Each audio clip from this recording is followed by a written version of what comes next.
Philippe Pinel was a fairly wealthy, kind of aristocratic type. Initially, he was interested in botany. Back then, in the 1700s, those people who were exploring life and where we come from, they had an interest in botany.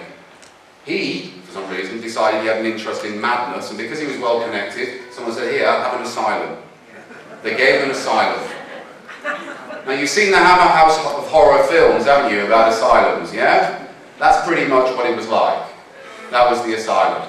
And that's where Philippe Pinel turned up. Jean-Baptiste Poussin was the superintendent in the asylum. This is where recovery started because of a number of radical things they did in this asylum. The first thing they did was introduce a zero-tolerance policy on brutality. Yeah? First thing. Anyone who abuses the inmates, anyone who treats them with disrespect, anyone who assaults them, anyone who kills them, because people died, was gone. Yeah? Eventually, 100% of the staff were replaced. The second radical thing, this is why Davis has said, this is where it starts, is Pinel and Poussin noticed that when if people were treated with respect and dignity and given a safe environment to live in and given meaningful things to do, an occupation, they got better. Yeah?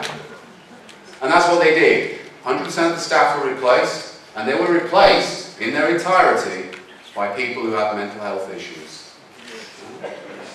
This was particularly pertinent to Jean-Baptiste Poussin because 10 years earlier he'd been in that asylum. So Davidson reckons that's where recovery started, and that's the first recorded incident within mental health of peer support. A little bit of history. There is a focus on the addict and the alcoholic. There's very little focus on the whole of our society, which is founded on addiction and dependency. People were saying this morning, we're only talking about drugs, we're not talking about alcohol. You could say we're not talking about food, there is an obesity epidemic.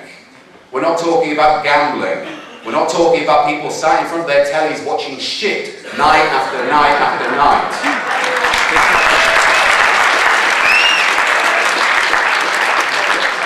Consumerism and materialism. Our entire economic model is based on growth. Consuming, consuming, consuming. All the while buying while the hole inside us grows wider and deeper.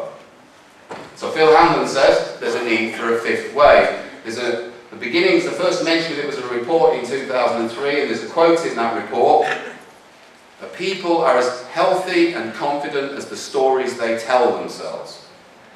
Sick storytellers can make their nations sick, and sick nations make for sick storytellers. Turn on the TV, listen to our politicians, and all you hear are sick stories about weaknesses, about gaps. I'll leave you with a quote from John Ruskin. When love and skill work together, expect a masterpiece.